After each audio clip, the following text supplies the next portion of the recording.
All right, welcome to Raptors Weekly for the week of July the 13th. Lots to get to. So we got a star-studded Raptors Weekly here. Blake Murphy joins the show after some time. Hey, man. How's it going? Not bad. And we got the returning champ, Andrew Thompson. What's up, man? Good to be here, sir. Lots to get to, man. Let me just first start off by saying that the Raptors are basically doing exactly what I want them to do this offseason. I wanted them to sign DeMarre Carroll. Boom, DeMarre Carroll. I wanted DeLon Wright. Boom, DeLon Wright. Louis Scola. Done. So the next thing I'm going to request the Raptors to do is basically fire Dwane Casey. And if they do that, they're going to be on their way to the second round.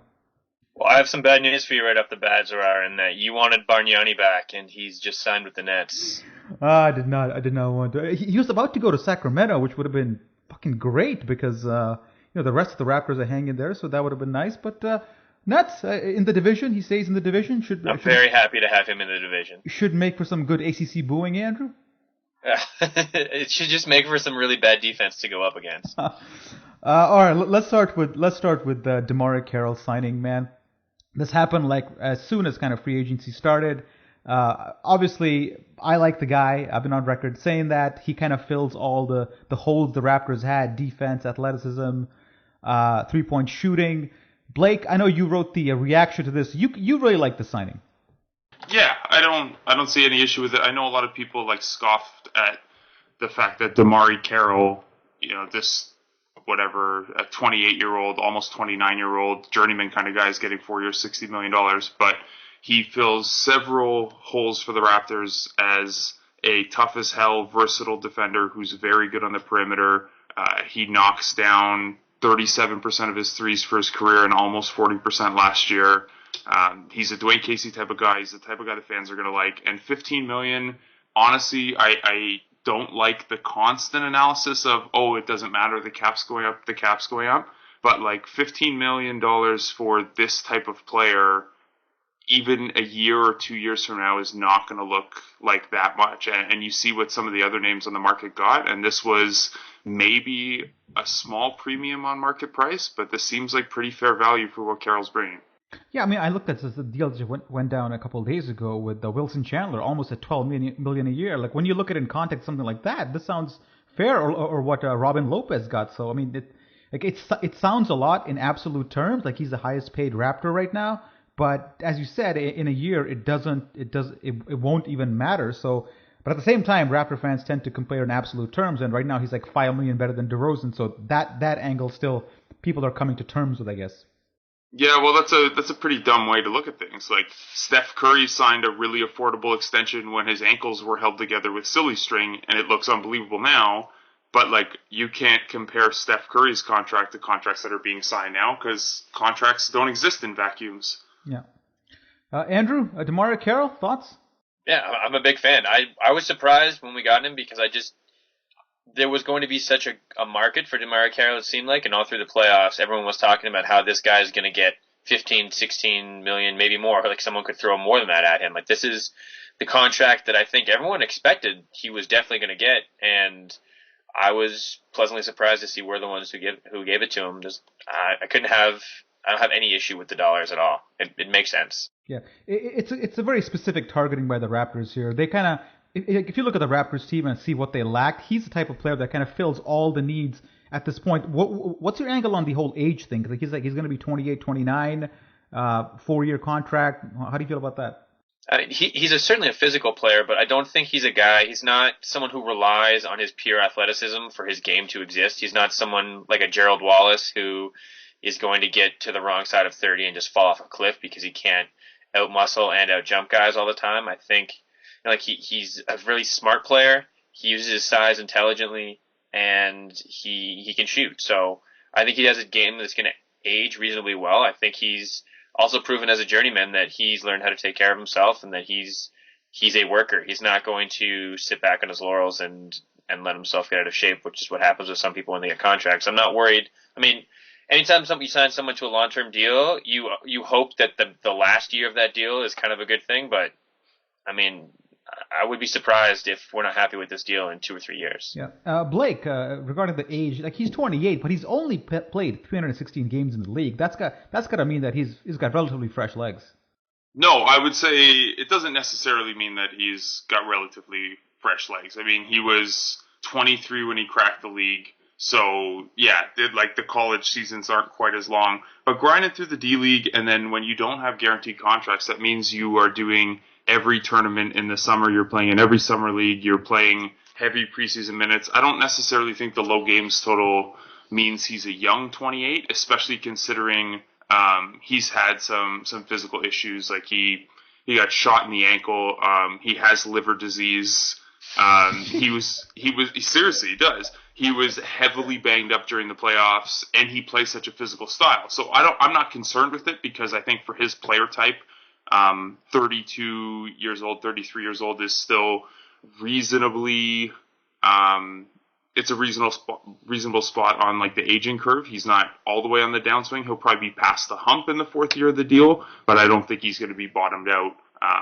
But I don't think like the low game total means a whole lot either. I just think getting a guy for his age 29 to 32 seasons is, yeah, that's what you're doing when you're going after unrestricted free agents. Those are technically the ages. So There's not really a lot more to go on as far as what we're going to expect from him physically. I think he's a great fit for the system. I think that he definitely meets all the needs. Like when you talk about on draft night, should you take the best available player or someone who fits what you need? And he's exactly what we need. Like no one can guard LeBron, but we've had a real struggle on this team with who can guard a strong three, like someone like a bigger size small forward. We haven't had someone who could come even remotely close to guarding that position, and that's one of the things that really added the value to his game last year, is being someone who can do that. He can shoot threes. We needed something like that from that position.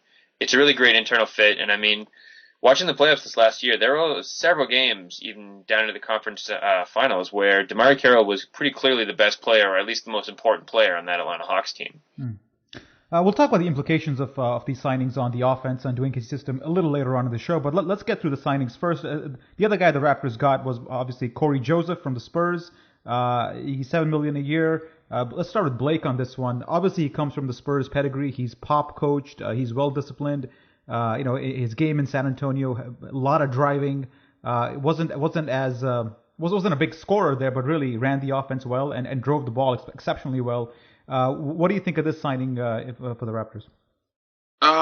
They certainly paid a premium, and I don't know if when you're, bringing a guy home and trumpeting it for that reason, like I don't know if they paid a premium to get a Canadian or, I was a little surprised at the figure. When I heard Cory Joseph was a name that was rumored, I was thinking around like the full mid-level, which would have been about 4 years, 22, 23 million.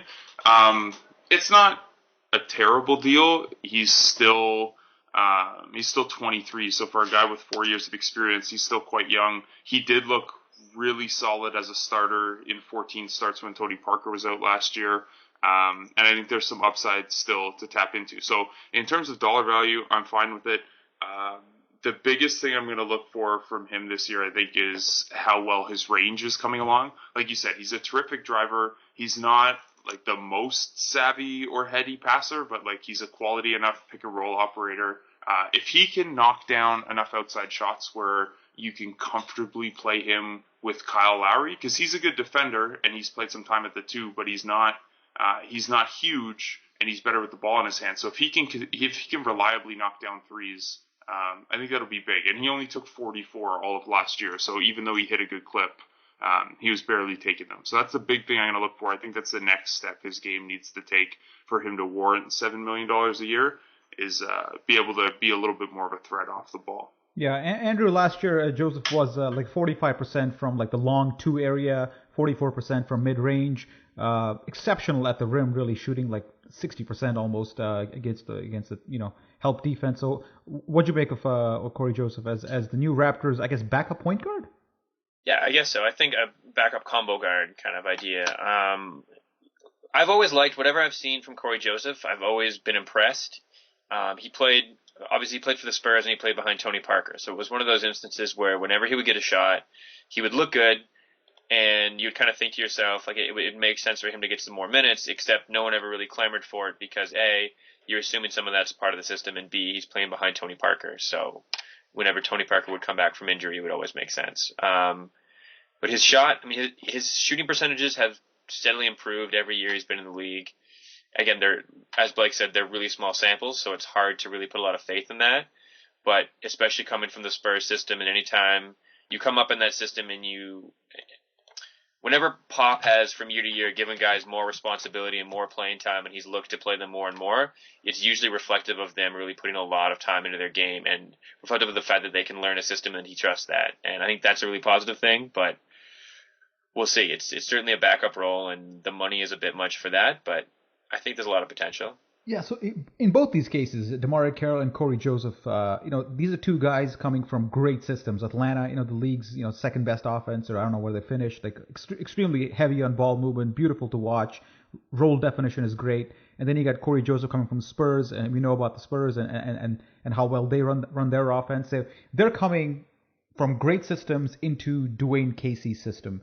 Blake, let's start with you on this one. Like, is the pressure on Dwane Casey right now to integrate these two guys who have proven that they can function effectively in other places now into the Raptors? Like, how much pressure do you think Dwane Casey feels given these two signings? Honestly, he probably feels a lot of pressure off.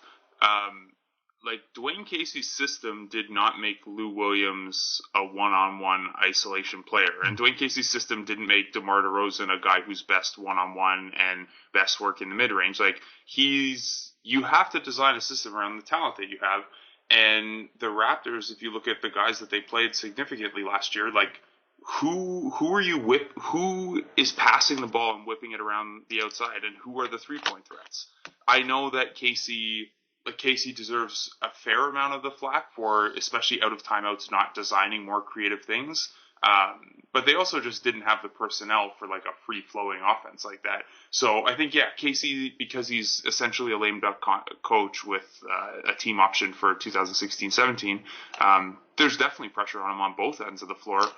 But I think this will also free him up to try a lot of different things that maybe he would have liked to try in the past, but they didn't have the personnel for. I don't know. I kind of disagree with you on that one. I just think that when you get a guy like DeMarre Carroll, who's 88% of his shots are assisted and all that, and you incorporate a guy like that, there's a lot of onus on you to design a system that caters to the players you got. And I don't know if Dwane Casey's proven he can do that. I disagree with you that it's not, you had Lou Williams on the team, but, man, you can still design an offense around Lou Williams. It doesn't have to be, let's dribble 22 seconds off the shot clock and then take a shot. I think there's got to be a happy medium somewhere there. Because Lou Williams has been in the league a long time, and no one's developed an offense around Lou Williams. At the very least, you don't have to make him the central focus of your offense. And I know you're an anti-Casey guy, so I'm not trying to stand for Casey. I'm not anti-Casey. Who said that? I'm just Didn't you say at the top of the podcast that the next thing you wish the Raptors would do is fire Dwane Casey? That doesn't make me anti-Casey. It just makes me a realist. No, if you were a realist, you would realize exactly what I wrote after he didn't get fired, which is that if there's not a candidate out there who's better, why fire him now and pay two coaches when you can't get the guy you want anyway? Andrew, save me on this one. Andrew, save me on this one. I feel like you're clearly a pretty anti-Casey guy. I'm not right. You've mentioned that on this podcast. I'm not saying you're coming from the wrong place, but am I supposed to save you as far as that goes? No. Save me on this. Save me on whether the Raptors bringing in two guys from good offensive systems, how much pressure that puts on Dwane Casey. Look, I mean, the fact that he's a lame duck coach, as Blake said, means that there's already enough pressure. The job security is nothing in the NBA unless you're one of two, maybe three guys in the entire league. So I think he shows up with a requisite amount of pressure on him every single day. I think there is something to that fact that this is more of an opportunity for him. You can look at any situation as I need to do this. If I F this up, then I'm done. Or you can say look, here's an opportunity to build something better. You have pieces that allow you to do a more dynamic range of offensive sets, and you have people who are capable, or at least you feel are more capable of making intelligent basketball decisions. And hopefully that opens up a different set of options for you. I think the fact that he was told that his entire assistant staff or most of his assistant coaching staff had to go was a pretty clear sign from management that they didn't like the way that he ran the team. And I do think there is something to the fact that it would have been difficult to imagine them constructing a great offense out of the pieces they had last year. I still think that they didn't do a great job with what they had, and I think you're certainly right in talking about even if all you want to do is get DeMar these shots, if you want to get Lou Williams these shots, if you want Kyle Lowry to just figure something at the end of a possession, why can't we figure out something to do to better enable them to get into that position, as far as whether that means involving screen men or trying to free up a little bit of spacing or something. I think that there was definitely things left on the table there, but. And we should all be clear here that the Raptors offense was actually very good over 82 games. It was one of the top 3 offenses in the league. It wasn't aesthetically pleasing, and it's not at all repeatable when you have a team that can advance scout you and throw defenders in your way game after game in a playoff series. So it's not as if like this is a 27th, 28th ranked offense. No. That's trying to claw its way out of that. It needs to get prettier and more repeatable and. But yeah, there's extra tools here now, and all they've really lost from an offensive standpoint is Lou Williams.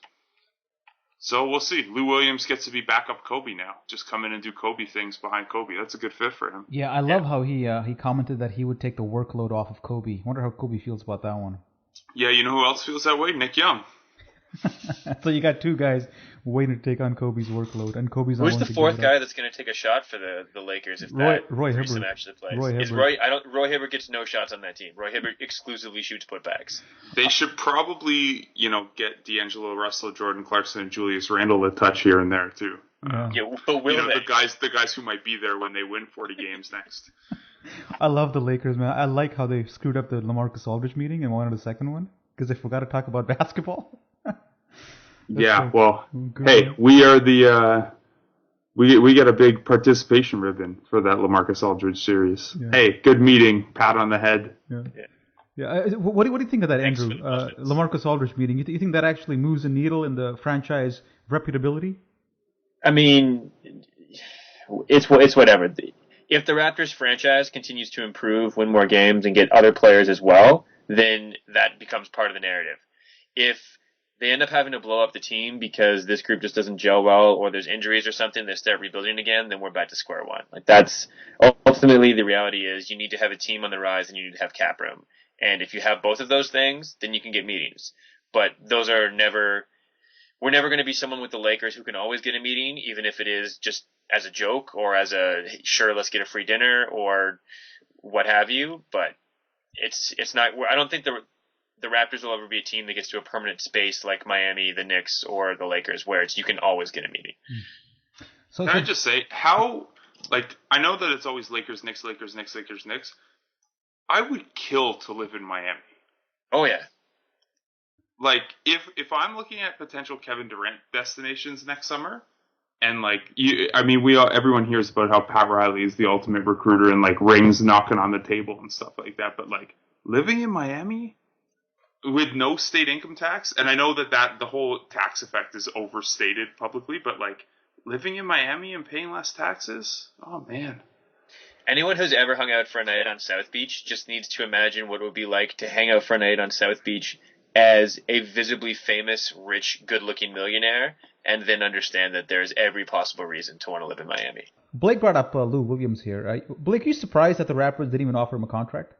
I'm surprised that they didn't, just for Lou Williams' ability to be oh, they didn't offer me a contract. But I thought it was pretty clear coming out of the season that he wasn't long for the franchise, which is completely fine. They got him for free.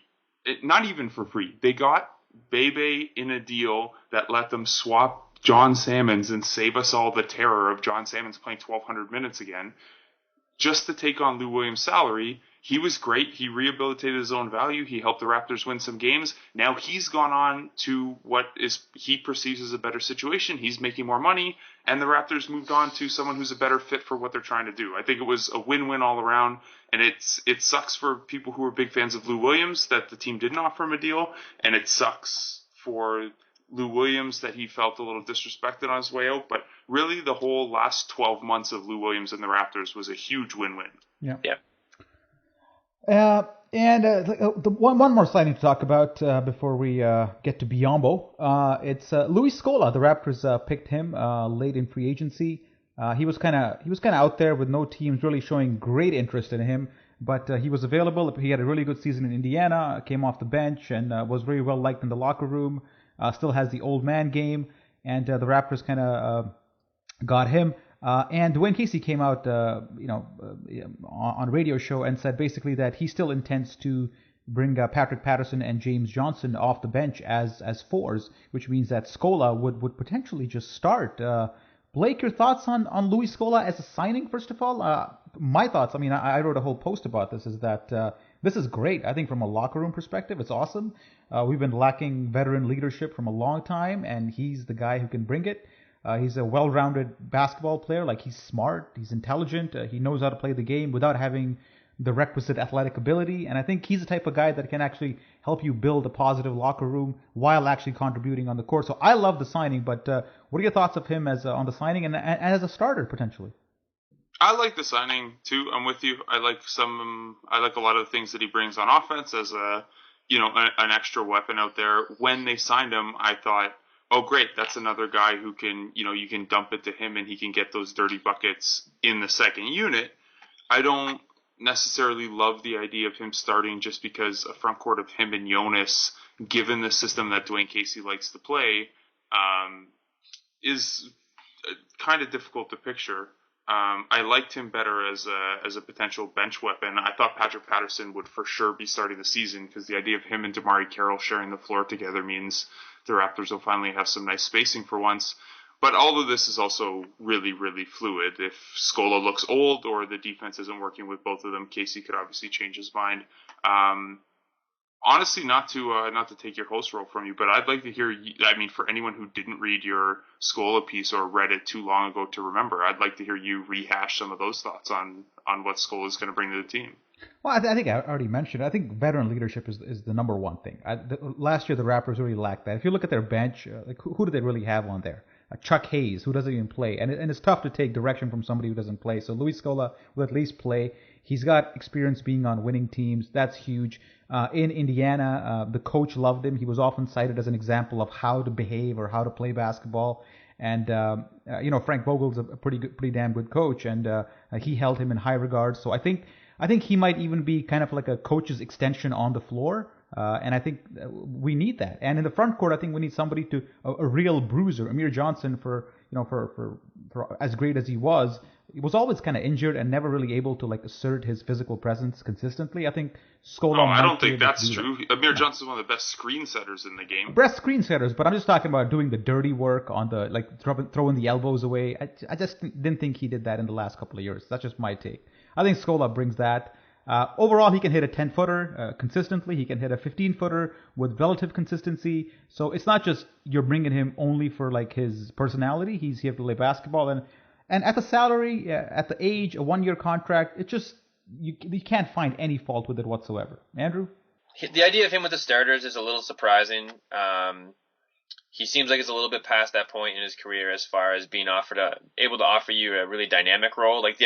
Him and Valanciunas starting together, that's a really, really slow front court. That really dictates a certain style of play. You're not going to be pushing the ball, and it changes your approach a little bit there. I still wouldn't be shocked if they put someone like DeMarre Carroll or they're looking to put go with a 4-wing starting lineup. But, Scola has always been one of the guys. He probably comes off the bench now, but for the all-star team of guys who, whenever he's not on your team, you always just talk about how that guy sucks or he's garbage or you just hate him. But whenever he's on your team, guys talk about how many intangibles he brings to the team and how reliable he is and what a savvy veteran. And part of the reason why you hate that guy is because it looks like he's garbage, but you can't help but notice how many rebounds he's getting, how many wide open 10-foot shots he's knocking down, and how awful his hair and headband combo is. So awful? Excuse me. This team hasn't had a haircut like this in who knows how long. This is Kelly Olynyk stole his move like that. People talk about Olynyk having bad hair, and they're just not even recognizing that he's just got the Scola with 1/8 of a beard. The Raptors might end up being like an all-league pass hair team with Bruno growing the high top out, Bebe's afro, and Luis Scola's flowing locks. This is we got something brewing here. Yeah, and whatever DeLon Wright's got going. Yeah, we've wanted an identity for this franchise for years. This is it. Who knew it was going to be hair, eh? The weird hair team. that justifies at least the first year of the contract alone. Yeah, and what's his name? Gary Talton, the one guy on the Summer League team, also has a Justice Winslow-esque weird muss of hair. So, yeah, maybe he'll crack the roster. Who knows? He won't, but... Right. Before we take a break, man, I got to say, I don't think he's starting. There's absolutely no way it makes sense for him to start. I don't think so either. Yeah. I don't get what the point of saying it is, but... It just makes it's totally anti to what they're trying to do with DeMarre Carroll, with Cory Joseph, with Biyombo. They're trying to get more athletic, more lean, and suddenly you introduce like two albatrosses in the front court, and you're not going to be able to play any of the small ball you want to play. So I think that's just Casey. Casey sometimes goes on interviews and says things that he really shouldn't be saying, and I think this is one of those things. There's absolutely no way Luis Scola starts. He's got grandpa moments. So are you ready to lose your host job here? Why? Because this is how you segue here. Who could be starting at power forward for the Toronto Raptors? Potentially Ronald Roberts, who the Raptors signed to a partially guaranteed deal reportedly on Sunday. Roberts is with the Team Summer League team, who are now 2-0 and looking very impressive in Las Vegas. That's how you segue. Blake, right you're the only guy who knows about this guy, so tell us about him. I don't know. Honestly, I don't even. He's a freak. Like he's 6'8". He claims to have a 46-inch vertical, which would be like. Well, like he didn't measure. He didn't get a 46-inch vertical at the combine. Yeah, at no like official combine or summit or anything like that. He claims to have done 46, which is like that's more than Zach LaVine. That's more than Andrew Wiggins. That's more than Pat Connaughton. That's like the vertical jump, and he's 6'8". So like. If he can actually jump that high, it's insane. I posted on Raptors Republic late tonight a video of his dunks with Team Flight Brothers, the guys who helped Terrence Ross with his slam dunk title, and it's insane some of what this guy can throw down.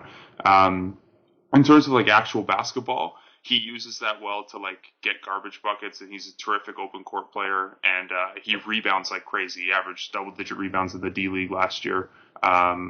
I don't see NBA skill there, but there's usually a guy on every 2 or 3 rosters that doesn't necessarily have NBA skill, but because they work their tail off and are crazy athletes or crazy strong, fill a big man role, just pulling in rebounds and getting garbage buckets. I don't think that's going to be him. Looking at the way the roster's shaped up right now, I don't think he'll make the team. But you basically described Bismack Biyombo's best case, and we'll talk about him after this.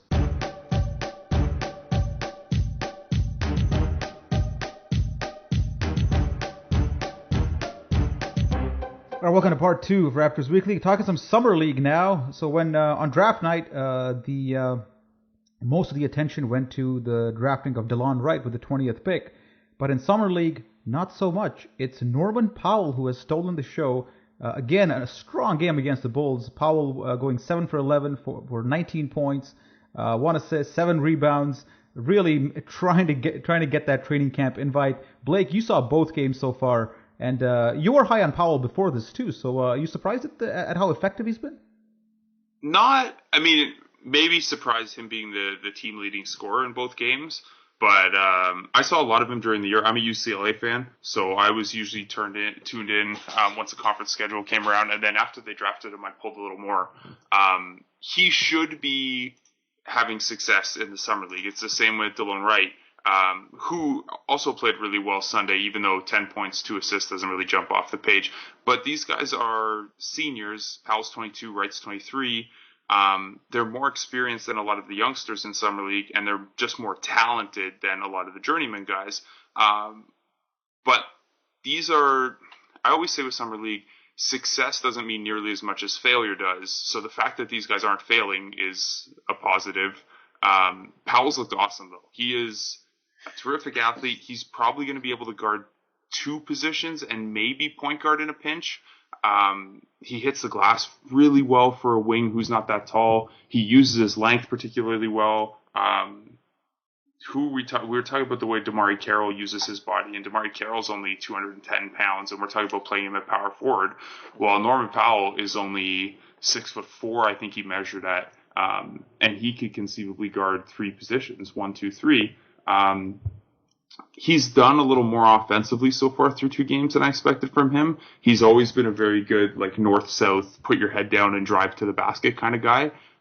But his pull-up looks a little better. He's hit a few catch-and-shoot jumpers that was probably the biggest weakness in his arsenal coming into the draft season, was his ability to hit those open looks.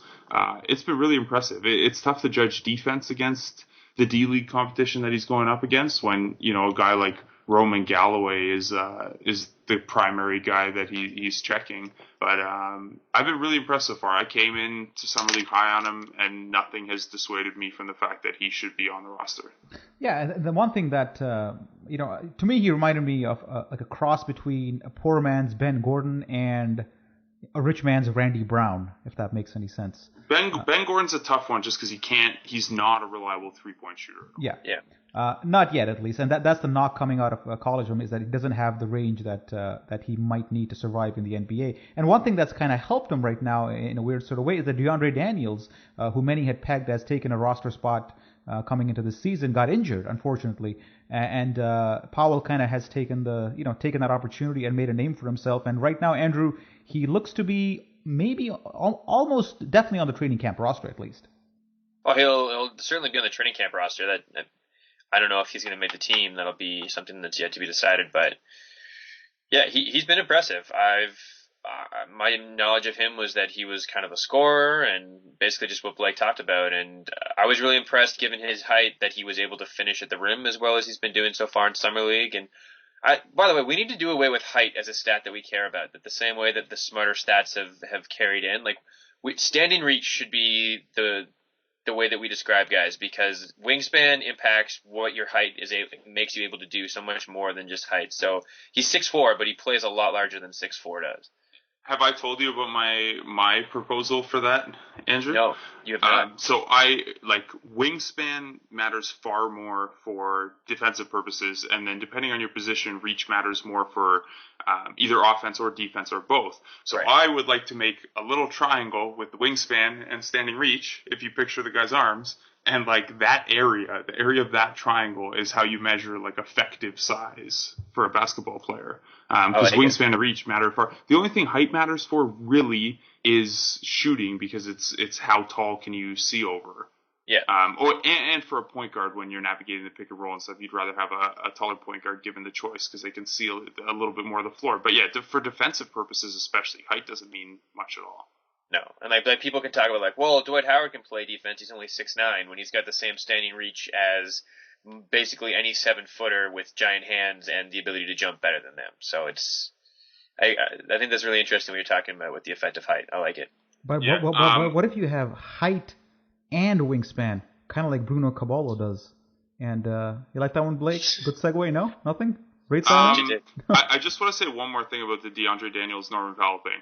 Norman Powell has shown already way more than DeAndre Daniels has ever shown that he's an NBA player. Like, I know that people thought because Daniels was a higher draft pick and he had spent the year overseas that he was more likely to make the team. Daniels is, like, I feel bad talking about him this way because he just got hurt, and, like, I would rather him show me this than me just assume this, but I don't think he's an NBA player. He was not expected to get drafted last year. He went to Australia where the competition level is not all that high. He was the second leading rebounder, which is great for a wing, but he also shot under 40%. And like, I don't know. I can't fathom why people have entered the summer, like why Raptors fans have entered the summer higher on Daniels than they are on Powell. I think it's a question of that they're so low on Ross that they're willing to put anybody ahead of him.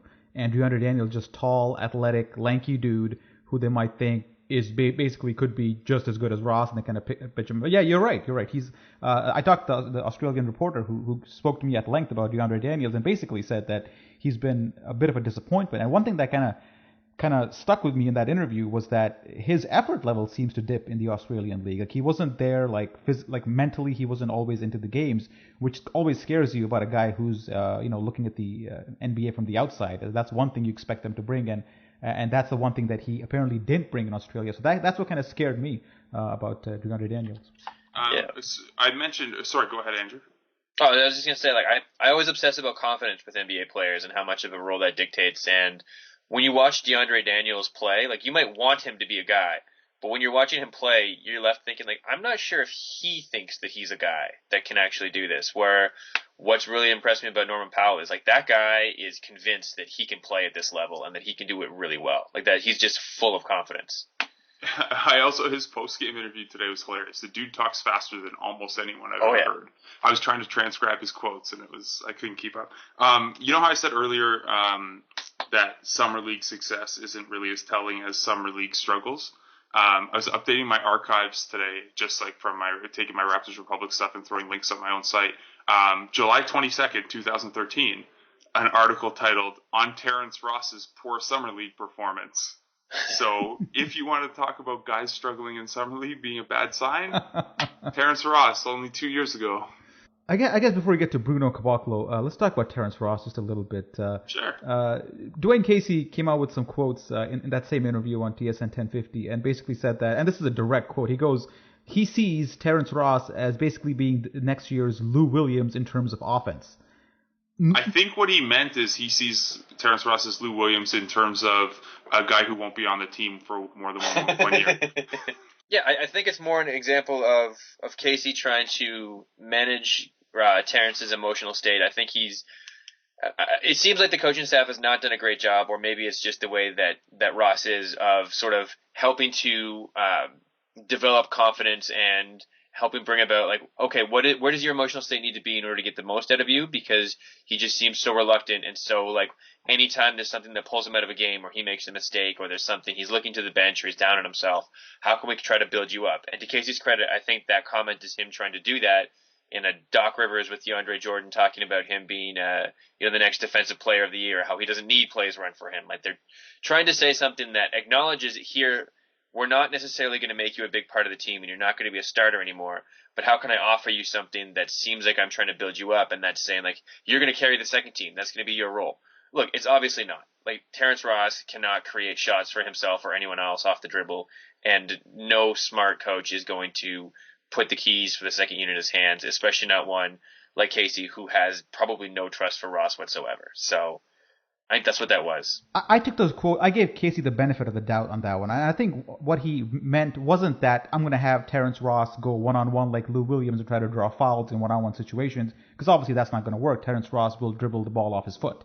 I think what he kind of meant to say is that in terms of shot attempts, we're going to try to create for Terrence more so he gets to use his effective spot-up jumper more often and therefore get more points. So I'm hoping he meant it in that sense, where Terrence Ross's FGAs might go up, but they'll be good FGAs in context of an offense, not necessarily he's going like 1-on-3 like Lou Williams did. Blake, your thoughts on that one? Yeah, whatever. Coaches say a lot of things. Yeah. Well, I mean, I think you need enough wings throughout the course of the season, and Terrence Ross still has enough conceivable upside that he's not going to be out of the rotation by any means. As much as people may want to look and say, oh, well, Cory Joseph, Dylan Wright, DeMarre Carroll, Norman Powell, whoever else, Terrence Ross is going to get minutes. He's in the fourth year of his rookie scale deal. This is the team's last chance to evaluate whether or not they want to extend him or sign him as a restricted free agent next summer. It sucks because it's been such a frustrating 3 years, but it's still a year too early to give up. So he's going to get his minutes, even if they're cut a little bit. He's got to figure out what his role's going to be, I guess. And Casey will have to trial and error with that a little bit since he's not going to be a starter anymore. But these changes and these roster moves have not spelled the end of Terrence Ross for anyone hoping that was the case. He can still shoot threes. Yes, he can. And the team does not have a lot of guys who can shoot threes. No, and like to his credit, as a young guy who he played in a system that has bad spacing and poor ball movement, makes it even more difficult to shoot threes. So he's a very, very good 3-point shooter. Like his 37% on a lot of shots last year and 39% the year before. Like those are reliable, impressive numbers. It's just that there's a lot of other nonsense that's happened alongside that. So here's a guy who shot 38%, has the height and the wingspan, and is Bruno Caboclo, who I'm trying to talk about. Another good summer league game again. 4 for 13, not the greatest shooting game, but I saw a bit of the highlights here. I saw a bit of the first half. Blake, is it me or has this guy learned how to negotiate a screen? He moves well. He can rotate properly. He is I don't want to manage expectations here, but he's certainly improved from the last time we saw him when he was playing in the D League. He's definitely improved, and after Friday's game, I wrote a thing that I went back and I looked at what I wrote from his first summer league game last year, and the strides are noticeable. He's obviously, like, when he was playing Summer League last year, this was a kid who could legitimately only name Kobe Bryant as an NBA player. Like, he had just not watched a lot of basketball, and he was learning a new language, and he had moved to a new country. His rookie season was not about basketball development, and if he looked bad and terribly raw still in Summer League this year, that would be okay given the timeline that I think they have him on. But he's shown strides. His three-point shot, as much like I teased Ryan Wolstad of the Toronto Sun on Twitter the other day because he said that some people on the team believe Bruno's got the best corner three-point look. Because, like, let's not get ahead of ourselves. Like, he's not going to shoot an NBA corner three in a meaningful minute this season. But, like, his jump shot does look good. He releases it a little low sometimes still, but he's very quick to get it off. And with how long he is, it's going to be mostly unblockable. Offensively, we saw tonight, Sunday, him navigate a pick and roll with Bebe that resulted in him pulling up for a mid-range jumper, and I don't think him pulling up off his own dribble is something that he would have been able to do, even a couple of months ago reliably. Defensively, he's still very much like he's all arms in the sense that he looks like wacky inflatable arm flailing tube man as he's trying to stay with his man. But he also, there were a couple times he got put in the pick and roll, and he knew exactly the amount of space to give the guard, and he knew the timing of when to switch back onto his man, and he didn't get caught, over helping or over switching or anything like that. There were a few times he got burned too. He's getting pushed around, going for rebounds still, but compared to where he was a year ago, and considering he's still just 19, and I think after Sunday's game, he has now played 330 total minutes between Summer League, D-League, NBA, and preseason. So, like, this dude has barely more experience than the three of us combined, and he's 19, so I'm encouraged. I don't think at all he's going to play a meaningful minute in the NBA this season. Oh, no? Not at all? Really? No, not a meaningful one, no. Oh. No, I don't think it helps his development until he's comfortable to be out there to throw him into the fire. Raptors 905, baby. Yep. By the way, a small tidbit about today's game. Ronald Roberts, plus 30. So Blake's man is going plus 30 and got himself a contract based on today's He's not my man. I was just on the desk when we had the rest I think you wrote like 1,000 words about this guy, and that's the most anybody has ever written about him. No, yeah, it was like 400 words or something. And it's funny that he got signed tonight because I had made a joke on Twitter earlier on Sunday that he like the dude has not passed the ball yet in Summer League. And I joked that like he was just making sure no one else could look good so that he was the only one that could get signed, and it totally worked. All right, so we'll let the Bismack Biyombo analysis fall to Andrew. What can you tell of Bismack Biyombo, Andrew, a guy who did not make one field goal outside the paint last season? Yeah, look, he's making very little money. It's like worst case scenario, he's 5 fouls. That's great. Like he's making small enough money that it's not that important. You're looking for upside. You're looking for someone to play limited minutes. You're looking for someone who can hopefully figure out the defense. And when you need to have an athletic big in there, you can make that happen in small little instances. And if the Earth ceases to spin on his axis and you can teach this guy how to be a really effective player, then you've got a great bargain in your hands. But regardless, it's very little risk. It's a lot like the Hansbrough signing from 2 years ago. So hopefully it doesn't cause me as much agony. But interesting stat. Biyombo, having played 4 seasons in the NBA, is still younger than DeLon Wright and Norman Powell. So there you go. All right. Blake, Biyombo, anything we should know other than that he's going to be the new Greg Steamsma?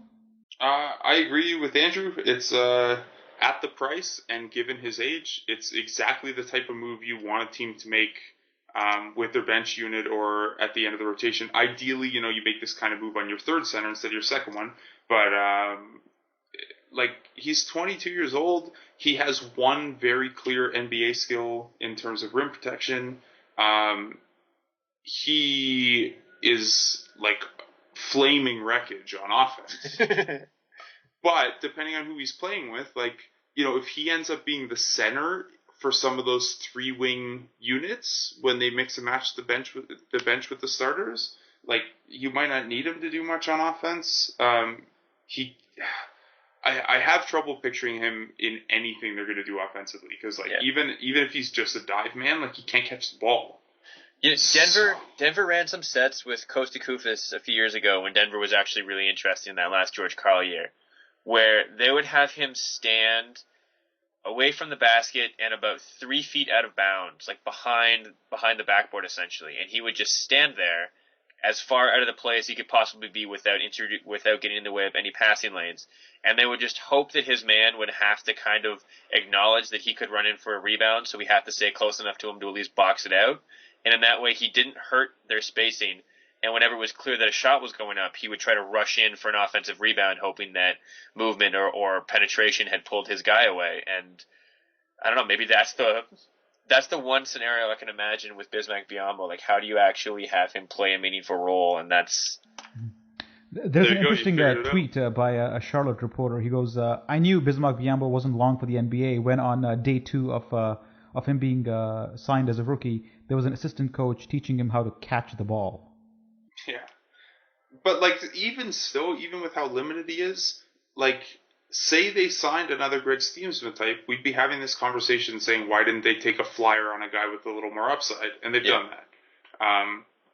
And other teams have done the same thing, and some have been very lucky, and some have not worked out. And that's going to continue to be the case. But you put yourself in an opportunity to get a player. You know, if you sign a veteran who's 34, 35 years old for that $3 million that Biyombo's going to make, you're getting the guy you know you're getting. In this case, you know, you accept that it might not work out, but this is your best way to get a productive player on a cheap contract, is to take a flyer on these kind of retreads. All right, man. Let's take a quick break and come back and do some NBA talk and a little bit more Raptors talk, too.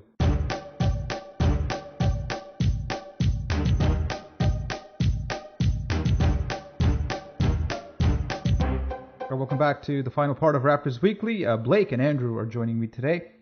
And we talked about all the free agency signings the Raptors have made. DeMarre Carroll, Cory Joseph, Scola, Biyombo, and a lot of changes to the roster, a lot of improvements individually. But Blake, stepping back, are the Raptors going to be a better team with these guys next year? Or since really the two main guys, DeMar DeRozan and Kyle Lowry, still remain the two best players on the team, like how much have we done to take this team, say, to the second round? Is it enough? That's a very good question. They're definitely going to be a different team. They're going to be more defensive oriented. I think they'll pass the ball a little more. Not having Lou Williams as that guy you can throw it to just get a bucket when the offense is stalling will hurt, and they're going to have to figure out a way to find that offense. The second unit right now doesn't look particularly gifted on the offensive end. But yeah, I don't think they're going to win 49 games again, but I think their odds of winning a playoff series will be better because they're better suited to play an opponent 5, 6, 7 times in a row. They're better suited to play against the top teams instead of just score 120 points on the bad ones. I don't think their regular season record is going to be as good as this year, though. I don't. Like, the East is, some of the teams in the East are better, some of the teams in the East are worse, obviously, like every offseason. Like, right now, the way everything is, I'd call the Raptors a 45, 46 win team with a slightly better shot at winning a 4-5 matchup than they had this year, which is, like, it's not a step back, it's not a big step forward, but given where the team was, like, they had topped out what they could be with that core, and I think even though this is a lateral move, maybe in terms of win total and playoff potential, it sets them up better for that next step than their previous core had. Yeah, and when you factor in the signings we have, they're major signings like Joseph, Carroll. They're going to play a lot of minutes, so you have to give some time to integration and gelling and all that. So I think and they're young. These players could just get better too. Yeah. Like you might see like 25% of the season basically be devoted to kind of like an extended training camp where you integrate these guys. And then, the win total, I kind of agree. I don't think we're going to hit 49 just because the East is better and we have a lot of gelling to do. And I think Casey will actually struggle with this team. So, but hopefully I'm wrong on that one. Of course you do. Hopefully I'm wrong on that one. But Andrew, overall, you think the Raptors have increased their chances of winning a playoff round? I guess ignore the win total for the season, but 1-8, are they better? Yeah, I think they've given themselves an opportunity to hit a higher ceiling than they had a year ago. I think it's going to take a long time, but they have a lot more depth at the wing. They have a genuine small forward. they're more dynamic in the types of lineups that they can play, and they're a lot more dynamic in the types of lineups that they can guard. Again, I have a hard time seeing them beating anyone higher than a 4 seed is the problem, because I think Washington, Miami, and Cleveland are all notably in a class above where the Raptors are going to be this year. But I get like 4-5 and something like that. I think it's reasonable to expect that they would stand a shot in that series if all things go well. Damn, that's a bit underwhelming, Blake, isn't it? Like 4-5 is after all this, we're saying we can't beat like a top 4 team. No, it's not. You don't go into a season to win one playoff series, right? Like that's not how the teams. I mean, you go into the season maybe, but that's not how you go about building a team. And what I was trying to say, and what I think Andrew said better by saying that the ceiling's higher now, is the way this team was at the end of the season. They had topped out playing that style with that core, and this particular group might not be better right now, but to take that next step forward that everyone wants them to, they're in a much better place to do that. They have young players who could get better. There's much more flexibility in terms of building the systems. They'll enter 2016 with cap space and a much stronger core to attract guys, even though everyone's going to have cap space and all that stuff. It's maybe a lateral 1-year move in terms of success in 2015-16, but I think they're better situated to build to what we want to be rooting for. So I feel that we made some good additions. Obviously, DeMarre Carroll, I wanted him on the team. Like I love the signing. Don't care about the money. Cory Joseph, good player. I still feel that this team, the constraint of this team isn't the guys we sign. It's our 2 best players, and that's DeMar DeRozan and Kyle Lowry. I think we're going to have to see a marked improvement from those guys for us to get to the next level. And the guys we signed are good, but they're not going to make a lick of a difference if DeMar DeRozan can't shoot threes a little better, if Kyle Lowry isn't disciplined enough in the second half of the season. I think those things trump all the things we're doing so far.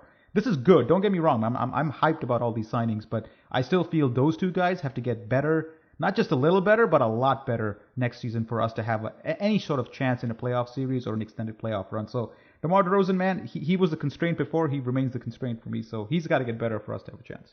Or just leave in 2016 when he can opt out of his deal and sign for way too much money. See, I don't. We can't talk about DeMar DeRozan max thing right now, but I really don't want to. But I got no problem with DeMar DeRozan, man. He's a good player. He's a starting caliber shooting guard in the NBA. So I have no problem with DeMar DeRozan. I love the guy. That's just a reality that the team's going to have to face next summer for sure. Yeah, let's cross that bridge when we get there. I don't care. Like for now, like I want him on the Raptors, man. Of course. If we unless you get something, 100% better, no arguments, fine, make the trade. But right now, you got to stick with him. And he's one of those guys that, man, like he wants to be in Toronto. He's a good player. He's improved a little bit every year. So unless you're getting like some real good value out of a trade with him, which I don't think people are going to offer you, just stick with him. I'm with you. Let's talk some NBA right now. An ode to Amir Johnson. After several years, one of the great Raptors of all time, the best number 15, I'd say overall, not in terms of talent, but likability, community, fan likability, all that stuff. Amir Johnson left the team. It hurts a little, man, that he went to the Celtics, Andrew. But what's your favorite Amir Johnson memory, I guess? I watched the game the year that Chris, not last year, 2 years ago. I went and saw the Raptors play the Clippers, and Chris Paul wasn't playing, and they were going to the post to Blake Griffin all the time, and it was during one of the healthy stretches of Amir's career, and he completely shut down Blake Griffin. Like he was guarding him one-on-one, and he just wasn't allowing him to catch the ball anywhere near where he wanted it. It was a little bit of a younger Blake Griffin as well, but still, he just defensively took him apart. And if you weren't watching that one-on-one matchup really carefully and watching how he was keeping guys off the glass and just helping contribute to the team, you would barely notice that he was there. But he was clearly the most important player in the game. And that's kind of when he was at his most valuable is when he was just quietly doing things that made a genuine impact on the win-loss column. Yeah. For me, man, before we get to Blake, it was just like all the times that we shoved him at center despite being undersized just to hide Bargnani or whatever. And we threw him against Dwight Howard. He used to guard basically everybody, and he did it without complaints. Did an effective job at it. Moved his feet. Got banged around a lot. Probably got injured in those 2-3 years under Triano/Casey, where he played a ton of minutes at C. And just never complained. Professional. Also got better as a basketball player, developed a jumper. He was always a good pick and roll player. Awesome in the community, loved by the fans, always bigging up Toronto. So I'm sad to see him go. I would have liked to have him back in a bench role, but given the money he got, obviously we wouldn't be paying him that. It just hurts a little, Blake, that he went to the Celtics, though. I don't care that he went to the Celtics. He went to a team that's not really a threat, and he's getting his money, and that's great. And the second year is non-guaranteed, which makes him a nice straight asset for the Celtics next summer. I don't know. I hope the best for him. Like, I genuinely do. I really enjoyed having him here. When I went to games, he was one of my favorite dudes to talk to when the mic was off. And all I'll say other than that is, for anyone who hasn't, Read Will Lose right up on it. That pretty much nailed it. So, yeah, Amir Johnson, goodbye. We'll miss you, man. Ends an era for me. My first Raptors Republic piece was an Amir Johnson love piece. There's been many out there. I think Tamerlan's got like 3 or 4. You've got a couple. Lou William had Lou had a big one. So there's been a few in the archives. I'm sure we can dig them up. Switching back to current Raptors, Jonas Valanciunas. He's going to be a big part of the team next year, and his contract's going to be coming up for renewal. And a bit of a precedent was set over the last couple of days regarding a contract situation. Enes Kanter went to Oklahoma City again. His offer sheet was matched. 4 years, $70 million, $17.5 million a year for Enes Kanter. Blake, is this kind of what we're looking for when Jonas's renewal time comes up? This is the stupidest contract of the offseason. I know it's not what you're asking. It's ridiculous. Enes Kanter is not as good as Jonas Valanciunas, and I would not have been thrilled about paying Jonas Valanciunas that amount. And the worst thing is for a Jonas comp is that even if the Raptors extend Jonas before October 31st, his max number would be based on next year's salary cap, not this year's. So a max for Jonas would be significantly higher than 4 years and $70 million if they inked him to an extension. Significantly higher. It's scary to think, I guess, but you look around, and even though the Cavs and the Warriors played an NBA Finals that devalued slower interior centers, Robin Lopez got $12-13 million a year. Omer Sheik got $12-13 million a year. Enes Kanter got this ridiculous horseshit contract. Can I say that? Do we swear on this podcast? I think I already swore 3 times already. Don't worry. Okay, yeah. We're good then. This contract is horseshit. I don't like it at all. I know you asked for the Jonas angle, but Enes Kanter is maybe the worst defensive player in the pick and roll in the entire NBA. He can score and he can rebound, but offensive rebounds are not nearly as important as defensive rebounds in statistical terms. And he's not an elite defensive rebounder. He can score, but he's not going to get any touches with Kevin Durant and Russell Westbrook. They already have tons of big men. This means no Kevin Durant at the power forward position ever, even though that's if they ever put him there with Ibaka at the 5, they would ether every defense in existence.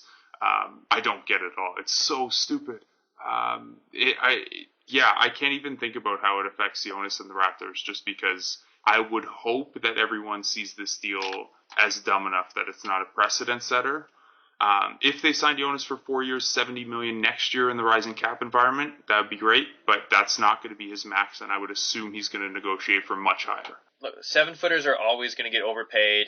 Restricted free agents are almost always going to go back to the team that they're from, especially with this CBA, especially if that number is not that palatable, that you almost always see teams re-sign restricted free agents because you can overpay your own guy and keep him for a number way, way higher than you're able to bring someone else in. You can't, just because they spent this money on him doesn't mean they could have spent it on someone else. Their hands were tied with the cap.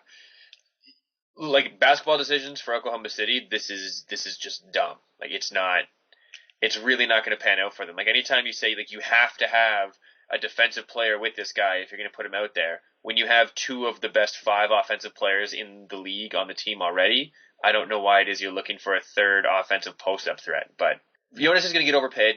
Every young 7-footer who can actually play, and especially if he has upside, has always gotten overpaid, and that's going to be the way it goes. And Jonas is better than Kanter. Yeah. Like on both ends of the floor, I think. Yeah. Yeah, the way I look at it is that I don't get from a basketball sense like why they make this move, like in the type of game they like to play defensively and offensively, why they would want a lumbering 7-footer in the middle, because that would just clog up everything. But when they already have lumbering 7-footers in the middle too. I think they're trying to. It's like we have to do everything we can to be.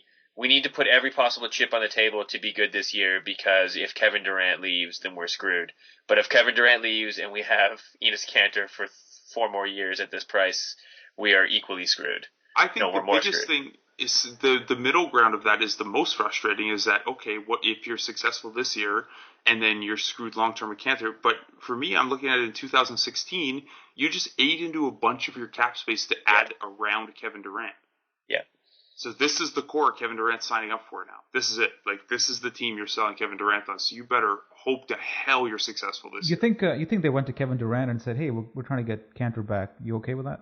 No, I think Kevin Durant has watched Enes Kanter play. Mm-hmm. So he probably wouldn't have been on board with this contract. Mm-hmm. Another contract that again might have Jonas implications was Robin Lopez going to the Knicks for $52 million over 4 years. That's about 13 a year. This is a contract, Andrew, that I can see giving to Jonas and kind of being happy with it. Yeah. I mean, he's. But again, Jonas is much better than Robin Lopez. Oh, I don't know about that. Robin Lopez is good. Like I wouldn't say much better. Like Robin Lopez looks like a joke because he looks like Sideshow Bob and messes around with all the mascots, which personally endears him to me. But he's really good. He's been very effective on pretty much every team he's played on. He rolls to the basket really, really well. He knows exactly what his role is, and he fits it. He is a brutal guy to battle with down low. He rebounds well. Like that's a valuable piece on your team. He's not a push you over the edge guy, and he's not a first, second, third, or fourth offensive option, but he is a very good center. Yeah. I'm just saying, in terms of upside, if I had to pick one of the two, I'd pick Valanciunas. That's all. Yeah, and Jonas is going to make way more money than that, though. So get ready for that. I guess it's worth talking about the Knicks a little bit, just because they made a few additions, and we own either theirs or the Nuggets, whichever is the less favorable pick next year. The Knicks aren't great, but they made a couple savvy additions. They might be in the mix for a playoff spot, which would bump us out of a perceived lottery pick. Yeah, true. I thought their draft was done well. I think Porzingis, from what I'm looking at highlights. The guy looks like a decent player, and certainly has got a jumper. He can go inside. I mean, I like the pick. I know the Knicks fans booed him a lot, but he's having a good summer league again, so I think he's going to be a decent player for them. I like Jerry and Grant a lot too. I thought they overpaid Derek Williams at 2 years, $10 million, but again, like Biyombo, that's the type of flyer you want to take at the end of your roster. Love the Kyle O'Quinn pickup that they made. Aflalo and Lopez aren't turning them into a contender, but they're solid two-way players that, like I was just talking about with Durant, or with the Raptors even, now they enter 2016 with a better core and with flexible two-way pieces on their roster. So, they may have maneuvered their way out of giving us a lottery pick, and instead it could be, the number 15 pick. Just off topic a little bit, man. I'm surprised that when Phil Jackson came in, he re-signed Carmelo Anthony. I just didn't see that. I just don't see Carmelo Anthony as a Phil Jackson type player. I thought he would have washed his hands with him a long time ago and started rebuilding much sooner. Because you look at we just talked about the Thunder not giving up Enes Kanter because of the optics of letting a guy go for nothing. What would the optics be of taking over one of the most popular franchises in basketball and letting the superstar walk for nothing with no means of replacement? A superstar who hasn't done anything for you while he's been there. Sure, but it's still Knicks fans. I think that love him, and he scores 25, 30 points a game. And you would have they were bad with him. That would be Phil Jackson walking from the Lakers to the Knicks and tearing the Knicks down into even more of a laughingstock. I don't think that was.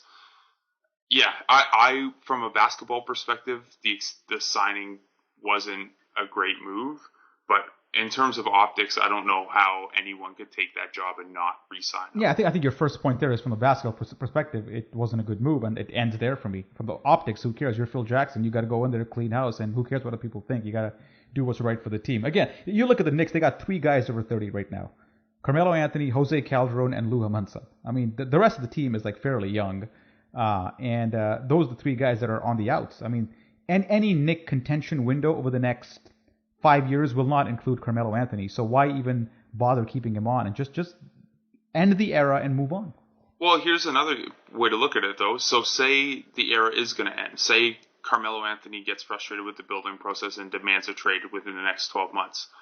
You're going to get something. You're not going to get what you gave up for him originally, but you're going to get something for him in a trade. And had they just let him walk in free agency, they wouldn't have got anything.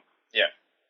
So they were going to be bad anyway. You have to pay money to someone. He continues to sell jerseys and make it look like you're fielding a competitive team. And then when you're at a comfortable place, you can flip him to help the rebuild. All right. He's in for the long con. Fine. Good enough.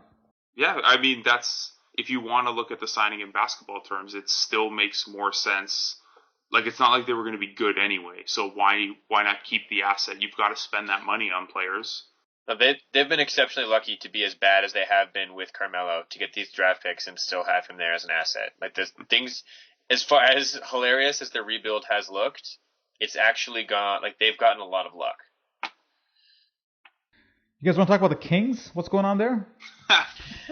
Dumpster fire. Throwing money at anybody and anyone. You lost out in a free agent chase for Andrea Bargnani.